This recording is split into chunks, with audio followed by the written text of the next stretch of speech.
그 정부가 하는 서비스가 우리가 살고 있는 마을 곳곳에 미치지 못하는 경우들이 있고 또 부족한 경우들이 있거든요. 우리 사회가 이제 여러 가지 측면에서 양극화가 사실 심각하잖아요. 이런 부분들을 정부가 해결하는 데에는 한계가 있습니다. 그러다 보니까 이제 사회 서비스에서 소외되는 분들이 계신데 그런 분들 스스로 모여서 협동조합이나 마을 공동체 같은 것들을 만드셔가지고 우리 지역에 그 필요한 서비스들을 스스로 공동체가 공급하는 역할들을 많이 하시거든요.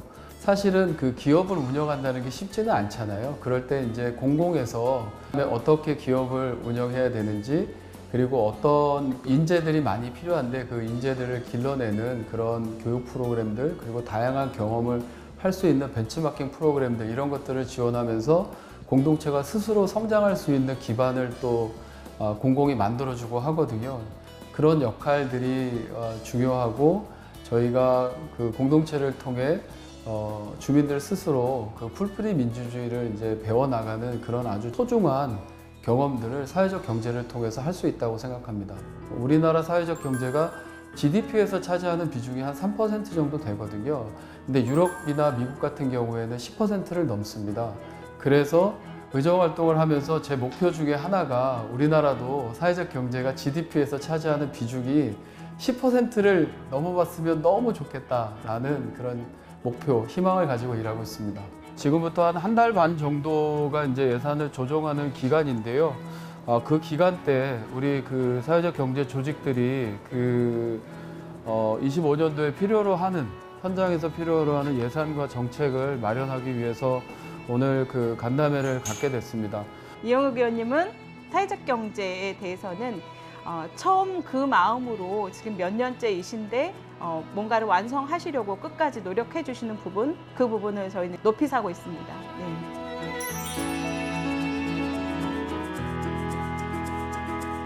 제가 그 군대 가기 전에 주유소에서 아르바이트를 했었는데요. 사장님이 저한테 여러 가지 일들을 시키셨어요. 그래서 제가 기름 넣으러 왔는데 왜 나한테 이렇게 많이 시키는 거야? 막 이러면서 툴툴툴툴도 대고 짜증을 내면서 일을 하다가 이제 군대를 갔는데요. 병장 말년에 이제 제대할 때가 돼서 잠자리에 누워서 내무반 천장을 보며 이런 생각 저런 생각 많이 하잖아요. 그때 저는 불현듯 그 아르바이트 할 때 생각이 나더라고요. 그때 내가 충분히 할 수 있는 일들이었는데 얼마든지 할 수 있는 일들이었는데 내가 왜 그렇게 일을 하면서 짜증을 내면서 했을까라는 그런 좀 창피하다는 생각이 들었습니다.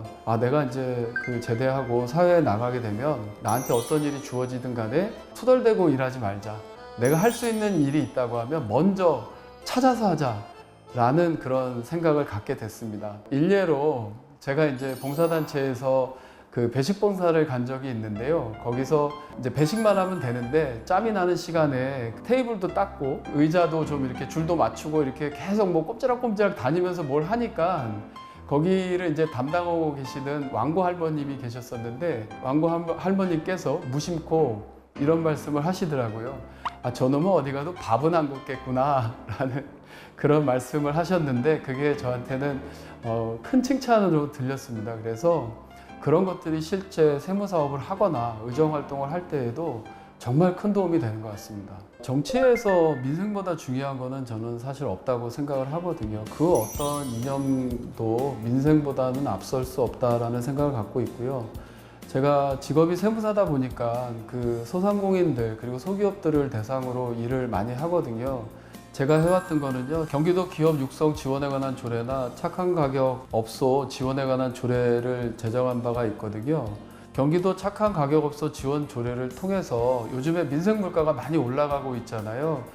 그 사이에 이제 그 음식 가격을 올리지 않는 업소라든가 이렇게 착한 가격을 유지하는 업소에 대해서 지방세를 일부 감면을 한다거나 아니면은 이제 위생용품이나 그 사업을 운영하는 과정에서 필요한 여러 가지 이제 소모품들이 있거든요.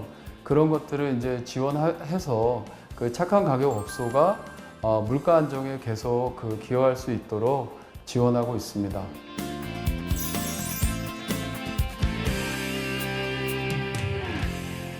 저희 집 가훈은 여자를 잘 듣자입니다. 사실 저희 어머님 영향이 상당히 큰데요. 이런 말씀 드리면 아버님이 좀 섭섭해 하시겠지만 저희 아버지께서 어머니 말씀을 좀 잘 안 들으셨거든요.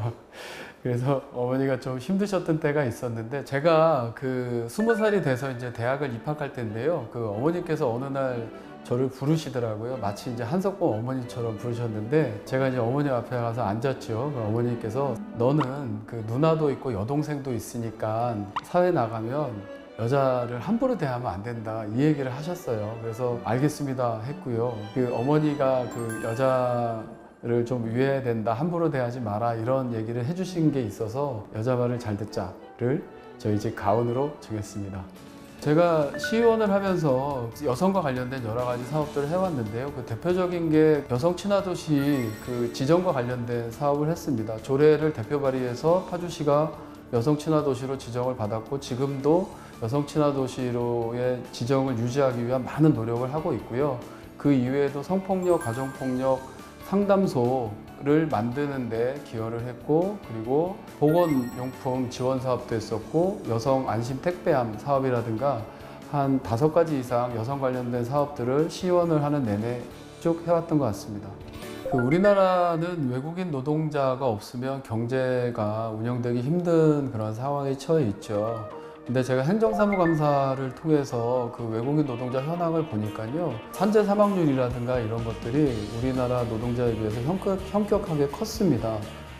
저는 그 외국인 노동자가 우리나라가 필요로 해서 그 국외에서 온 인력이고 그렇다고 하면 그 일하는 동안 안전하게 일하고 돌아갈 때는 건강하게 돌아가게 해야 되는 책무가 있다라고 생각을 하거든요. 그래서 외국인 노동자의 노동의 가치나 내국인 노동자의 노동의 가치나 같다라는 생각을 가지고 있어서 그 외국인 노동자 지원 조례를 대표 발의했고 올해에도 이제 외국인 노동자와 관련된 그 예산들을 지원하기 위한 후속 작업들을 하고 있습니다. 경기도 같은 경우가 전국 외국인 노동자의 30%가 경기도에 있고요. 그리고 정부에서 2024년도에 고용허가제를 실시하면서 외국인 인력도 37%나 늘었습니다.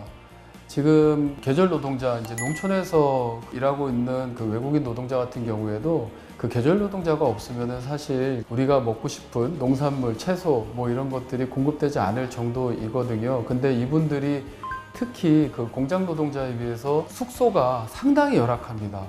그래서 숙소를 지원하는 사업들도 경기도에서 예산을 세워서 지원하고 있습니다. 저도 이제 지역에서 그 정치 활동을 하면서 이제 공동체라는 단어에 좀 집중을 하고 있거든요. 저희 지역에 이제 건전한 어떤 공동체들이 더 이렇게 많이 만들어지면서 그 외국인 노동자와 이제 사업주 간의 불필요한 갈등을 줄이고 이렇게 같이 또 지역에서 살아갈 수 있는 기반을 만들어 가는 게 저도 이제 말씀대로 대단히 중요하다.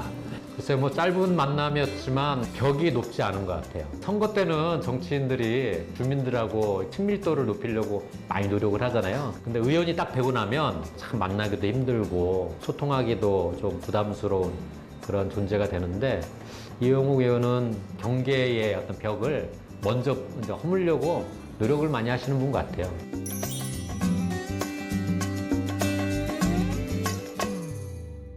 의정활동을 하다 보면은 올챙이 시절을 잃어버리는 경우들이 왕왕 생길 수 있는데요. 그 초심을 잃지 않는다는 것, 사회적 약자를 보호해야 되는 그 정치의 책무를 잊지 않는 게 상당히 중요한 것 같습니다. 도의원으로서 정치인으로서 중요하게 생각하는 것은 여전히 민생이라고 생각을 합니다. 그 정치에서 민생보다 중요한 건 없다고 생각을 하고요. 그리고 그 힘없는 약자들이 겪어야만 하는 그 부당함, 그런 것들에 대해서 정치가 책임지지 않는다고 하면 그 정치는 존재의 이유가 없다라고 생각을 합니다. 그래서 저는 사회적 약자를 보호하고 그리고 민생을 책임지는 그런 정치인이 되고자 노력하고 있습니다.